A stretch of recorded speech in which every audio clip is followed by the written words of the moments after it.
अस्सलामुअलैकुम स्टूडेंट्स। आज हम लेक्चर नंबर 2 स्टार्ट करने जा रहे हैं बायोलॉजी क्लास 9 जो सिंटेक्स से वाबस्ता है। पहला लेक्चर हम अपलोड कर चुके हैं जिसमें हम इंट्रोडक्शन ऑफ बायोलॉजी हमने कवर किया था। आज हम नेक्स्ट करेंगे और उसके अलावा हमने इसमें जो है लेक्चर नंबर 1 में मेन ब्रांचेस ऑफ बायोलॉजी भी कवर कर चुके हैं। आज हम सेकेंड लेक्चर स्टार्ट करते हैं जो हमारे पास है सब ब्रांचेस ऑफ बायोलॉजी, यानी हमारे पास जो 15 सब ब्रांचेस हैं बायोलॉजी की वो कवर करेंगे। नंबर 1 हमारे पास है मार्फोलॉजी। मार्फोलॉजी बेसिकली ये लैंग्वेजेस ये कहें कि ये ब्रांचेस पढ़ने से पहले आपको तो जो वर्ड्स हैं जो इनके नाम हैं जैसे मॉर्फोलॉजी, बेसिकली ये समझना चाहिए कि ये वर्ड्स क्या हैं और इनकी मीनिंग्स क्या हैं। अगर आप ये समझ आ गए तो आपको जो है इसकी ब्रांचेस की डेफिनेशन याद करने में बहुत ज़्यादा आसानी हो जाएगी। बहुत ही ज़्यादा ये कहें कि आपके लिए क्या हो जाएगा, ईजी हो जाएगा याद करना। इसके लिए मिसाल के तौर पर आपके पास है कि मॉर्फोलॉजी, ठीक है। मॉर्फोलॉजी क्या है, बेसिकली मॉर्फ लिया गया है हमारे पास ग्रीक लैंग्वेज के वर्ड से, जिसका मतलब ये है कि ये क्या है, फॉर्म्स, किसी चीज़ की शेप, स्ट्रक्चर। और लॉजी लिया गया है लोगस से, जिसका मतलब क्या है, जो है डिस्कॉर्ड करना या उसके बारे में डिस्कस करना, उसके बारे में अंदाज़ा लगाना, उसके बारे में समझना। लेकिन कौन सा, मॉर्फोलॉजी स्ट्रक्चर यानी एक्सटर्नल स्ट्रक्चर जो आपको बैरूनी तौर दिखता है। मिसाल के तौर पर एक शख्स आपके सामने आता है, वो किस रंग का है, उसकी हाइट क्या है, या ये कहें कि किस तरह की ड्रेसिंग की हुई है, ये सारी चीज़ें वो क्या होती हैं, उसकी स्टडी जब आप उसको ऑब्ज़र्व करते हो तो वो आपके लिए क्या कहलाती है, मॉर्फोलॉजी कहलाती है। जैसे मिसाल के तौर पर हमारे पास क्या है,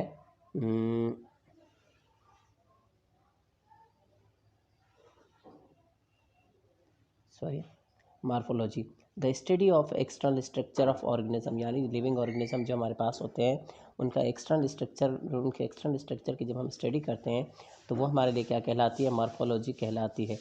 इसी तरीके से मार्फोलॉजी का जो उलट है वो हमारे पास क्या है, एनाटॉमी है। एनाटॉमी भी ग्रीक वर्ड से लिया गया है। एना मीन्स यानी अप पार्ट, यानी पार्ट किसी चीज़ का ऊपर वाला, टॉम मीन्स यानी कट।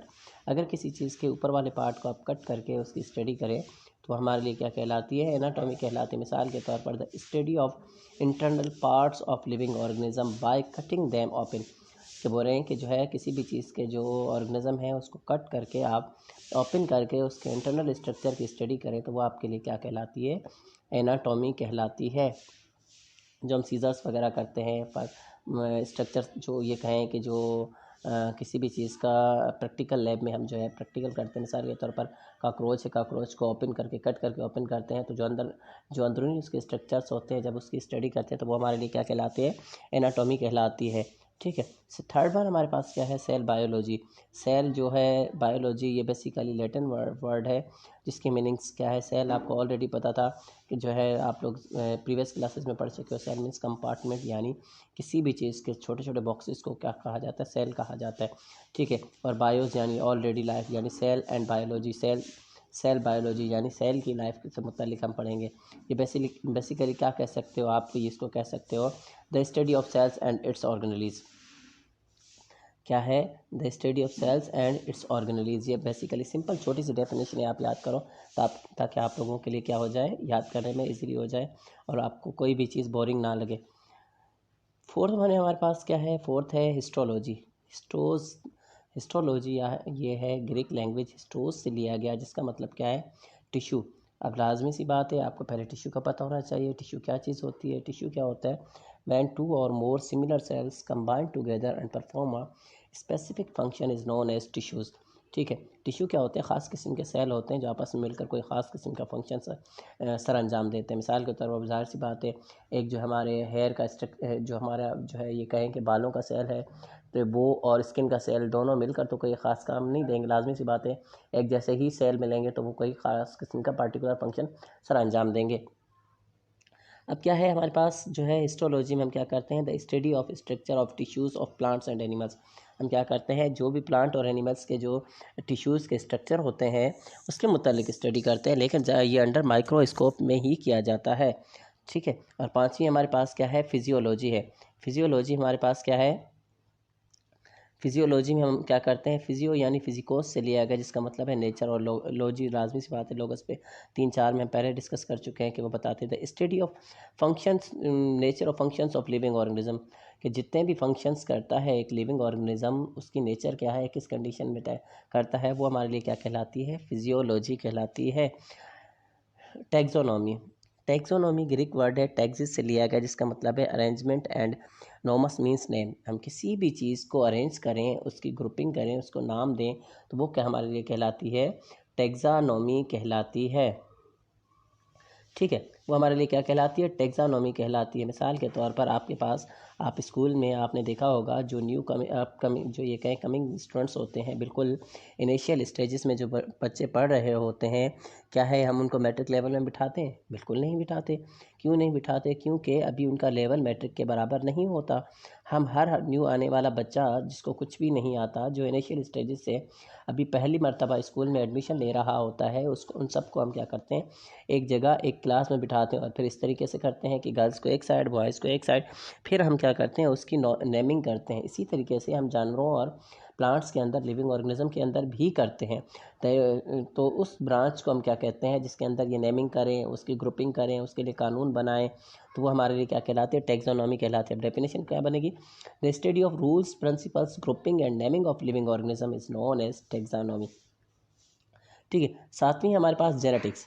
जेनेटिक्स क्या है, the study of heredity that transferring character from parents to offspring. ऐसे करेक्टर आपने अक्सर देखा होगा, कोई बच्चा पैदा होता है तो हर देखने वाला इंसान उसे क्या कहता है भाई, या तो जो है माँ की हम शक्ल, उसको हम माँ का हम शक्ल बताता है, या तो जो है बाप का उसको हम शक्ल बताता है। ऐसे ही जो है क्यों बताता है, आपने देखा होगा चाइना जापान के लोग क्या है, बिल्कुल ही आपको एक जैसे दिखते नज़र आते हैं। एशियन लोग हैं, एक जैसे दिखते नज़र आते हैं, एक जैसे ही होते हैं। बच्चे जो है आपस में, बहन भाइयों की शक्लें क्या हो जाती हैं, वो आपस में मिलती जुलती ही होती हैं, क्योंकि जीन्स क्या है हमारे पास, जेनेटिक्स क्या है, basically the study of genes होती है। जो जीन्स क्या है, एक जो है हमारे पास कोडिंग मटेरियल होता है हमारे डीएनए के अंदर, वो हमारी बॉडी के अंदर जो है हमारी जो ये कहें कि हेरिडिटी, जो विरासती खसूसियात होती हैं, जो वालिदैन से बच्चों में ट्रांसफ़र होती हैं, उसको कंटेन करता है, उसको कंटिन्यू करता है, उसको बरकरार रखता है। अगर जीन में थोड़ी सी चेंजिंग आ जाए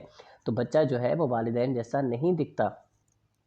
ठीक है, तो जेनेटिक्स में बेसिकली हम क्या कर देते हैं कि उन करेक्टर्स के बारे में पढ़ते हैं जो एक बच्चे के अंदर वालिदैन की तरफ से ट्रांसफ़र हो रहे होते हैं। ठीक है, अगली है हमारे पास डेवलपमेंटल बायोलॉजी या एम्ब्रियो बायोलॉजी। ठीक है, हम इसको डेवलपमेंटल बायोलॉजी को सेकंड नाम देते हैं एम्ब्रियो बायोलॉजी का। ठीक है, ये हमारे पास क्या है, ग्रीक वर्ड है एम्ब्रियोन, और यानी हमारे पास एम्ब्रियो, आपको पता है कि जब हम जो दो different cells, male and female cells combine together होते हैं, फ्यूज़ होते हैं, फर्टिलाइज होते हैं, तो जाइगोट में कन्वर्ट हो जाते हैं। जाइगोट फर्दर कुछ डेवलपमेंट के बाद उसको हम नाम दे देते हैं कि वो क्या हो गया है, एम्ब्रियो में कन्वर्ट हो गया है। तो इस तरह हम जो है उसकी स्टडी क्या कहलाते हैं, एम्ब्रियो बायोलॉजी भी कहलाते हैं, लेकिन लेटेस्ट लैंग्वेज में हम उसे क्या कहते हैं, डेवलपमेंटल बायोलॉजी कहते हैं, क्योंकि वो डिफरेंट फेजेस से डेवलपमेंट होकर निकल रहा होता है। ठीक है, the study of formation and development of embryo को हम कह सकते हैं कि एम्ब्रियोलॉजी भी कह सकते हैं, और जो है डेवलपमेंटल बायोलॉजी भी कह सकते हैं। और हमारे पास क्या है, जो है ब्रांच नंबर 9 है एनवायरमेंटल बायोलॉजी, यानी इसको सेकंड नाम दिया जाता है इकोलॉजी। ठीक है, ये ऐसी स्टडी है जो लिविंग ऑर्गेनिज्म और नॉन लिविंग ऑर्गेनिज्म के आपस में रिलेशनशिप को शो करती है, कि किस तरीके से जो है लिविंग ऑर्गेनिज्म डिपेंड करती है नॉन लिविंग पर, और नॉन लिविंग किस तरीके से लिविंग ऑर्गेनिज्म पर डिपेंड करती है। ठीक है, the study of relationship between living organism and non living factors of their environment effects and on each other, के किस तरीके से जो लिविंग ऑर्गेनिज्म का अपने इन्वायरमेंट के साथ ताल्लुक है, और जो नॉन लिविंग थिंग्स हैं वो किस तरीके से लिविंग थिंग्स की लाइफ को असरअंदाज कर रही है। ठीक है, ब्रांच नंबर 10 है हमारे पास पैलियंटोलॉजी। पैलियंटोलॉजी क्या है, पैलियोसिस से लिया गया, जिसका मतलब है एंशियंट, यानी, और ऑन्टोस यानी बीइंग, और लोगस यानी डिस्कॉर्ड्स।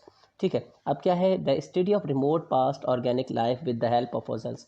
आपने देखा होगा, लोग कहते हैं जो है हमें मीडिया बताता है, या कार्टून्स वगैरह में आपने सुना होगा, या बहुत सी चीज़ों में देखा होगा आपने, डायनासोर्स के मतलब सुना होगा, क्योंकि आज की एज में हमने डायनासोर देखे तो नहीं है, लेकिन क्या है कि डायनासोर्स के कैसे पता चला कि दुनिया के अंदर डायनासोर्स भी पाए जाते थे।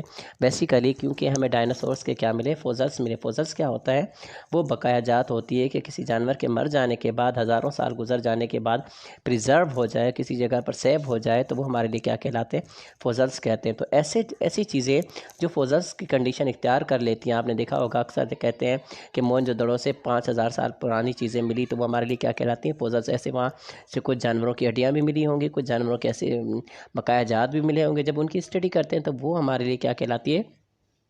पैलियंटोलॉजी कहलाती है। सही है। अब पैलियंटोलॉजी के फर्दर हम जू पैलियंटोलॉजी और जो है बॉटनी पैलियंटोलॉजी में कन्वर्ट किया जाता है। अब जू पैलियंटोलॉजी में हम क्या करते हैं? सिर्फ जानवरों का मुताला करते हैं, और जो है बॉटनी पैलियंटोलॉजी में हम क्या करते हैं? सिर्फ और सिर्फ प्लांट से वाबस्ता ही चीज़ों का मुताला किया जाता है। अगली है जो है ब्रांच नंबर 11, बायोटेक्नोलॉजी। अब देखो, बायो मीन्स लाइफ, टेक्नोलॉजी यानी टेक्निक के ज़रिए, यानी मुख्तलिफ टेक्नोलॉजी इस्तेमाल करके हम किसी भी लिविंग ऑर्गेनिज्म को हेल्प करें उसकी ज़िंदगी बचाने में, उसकी ज़िंदगी को बेहतर बनाने में, उसकी ज़िंदगी के अंदर तब्दीलियाँ लाने में, बेहतर से बेहतर उसकी ये कहें कि वेलफेयर करने में, उसकी हेल्प करने में, तो वो हमारे लिए क्या कहलाती है? बायोटेक्नोलॉजी कहलाती है। क्या बोल रहे हैं? The study about techniques of manipulation of genes to bring the change in the structure and the location of genes to achieve desirable character is called biotechnology। क्या बोल रहे हैं? मिसाल के तौर पर अगर कोई जो है जेनेटिकली डिसऑर्डर है किसी के अंदर, अब वो जिस जीन पर डिसऑर्डर है उस जीन को हम ये कहें कि रिप्लेस कर दें, किसी टेक्निक के ज़रिए चेंज कर दें।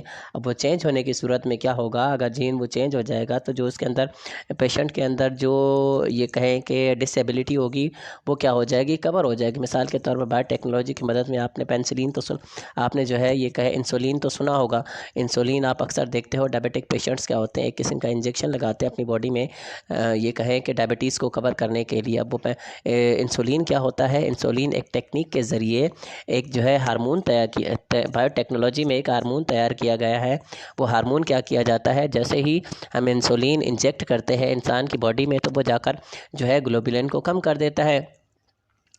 तो जब वो इंसुलिन जो है अपना रिएक्शन दिखाता है तो ऑटोमेटिक जो शुगर पेशेंट्स होते हैं उनका जो शुगर लेवल हो जाता है वो क्या हो जाता है? बरकरार होना शुरू हो जाता है। ये हमने क्या किया? ये हमारे पास क्या है? बायोटेक्नोलॉजी की एक ये कहें कि मेहरबानी से यूँ हुआ कि इंसान की ज़िंदगी पे मेडिसन्स और बहुत सी चीज़ें जो है ये कहें कि असरअंदाज होने से बेहतर, ताकि उसको इंजेक्शन लगा दिया जाए और उसकी बॉडी को कवर कर दिया जाए, उसकी बॉडी को बेहतर से बेहतर रिलैक्स दिया जाए।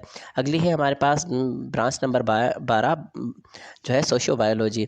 अब सोशो बायोलॉजी क्या होता है? बेसिकली जो है social behaviour of living organism.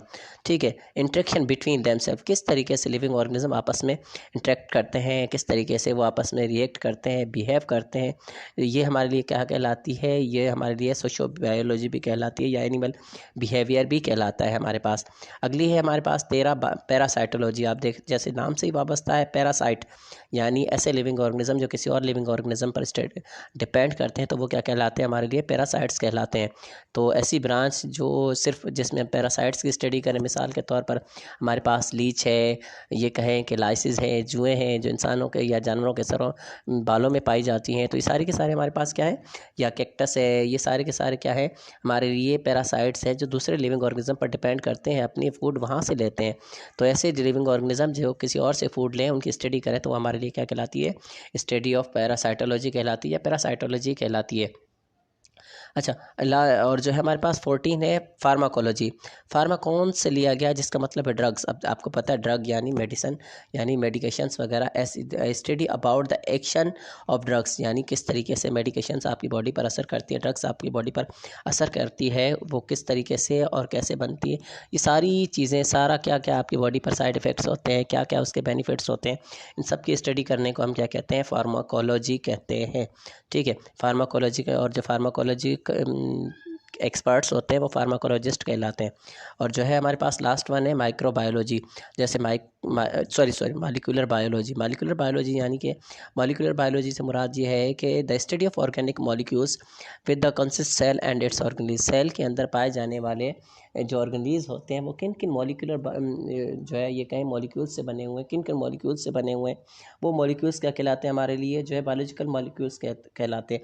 उन मॉलिक्यूल्स की स्टडी करने को हम क्या कहते हैं? कि हमारे पास क्या ये मॉलिक्यूलर बायोलॉजी है। ठीक है स्टूडेंट्स, तो ये आज हमारा लेक्चर्स जो है सब ब्रांचेस ऑफ बायोलॉजी पर। और अगर आप जो है चाहते हैं कि आप ये कंटिन्यू जो है 9th क्लास की बुक को कवर करते रहें, तो हमारे चैनल के साथ जो है आप वाबस्ता रहें। इंशाल्लाह हम नेक्स्ट हमारा लेक्चर होगा वो relationship of biology with other sciences से होगा। इंशाल्लाह।